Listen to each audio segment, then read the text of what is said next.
भारत में 22 भाषा को संविधानिक तौर पर मान्यता प्राप्त है, पर अगर आप ऐसे देखोगे तो भारत में 600 प्लस भाषा बोली जाती है। हिंदू लड़कियां कोरियन भाषा सीख रही है, फ्रांस जापानीज भाषा की और लोग आकर्षित हो रहे हैं। परंतु इस समय 5000 लोगों को ही संस्कृत बोलना और लिखना आता है। ज्यादातर लोग आज भी मानसिक रूप से अंग्रेज और कोरियन के गुलाम है। रुक जाओगे दर पे, अगर तूफान भी आए, मेरे सर पे हाथ है तेरा, मुझसे कौन पूछेगा। आप सभी को नवरात्रि की हार्दिक शुभकामनाएं। इसे अधिक से अधिक शेयर करें और लाइक सब्सक्राइब करें।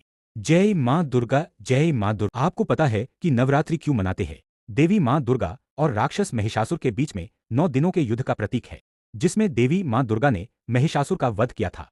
हिंदू लड़कियों से कहा, जैसे तू मां दुर्गा बन, मां काली बन, पर कभी ना बुरखे वाली बन।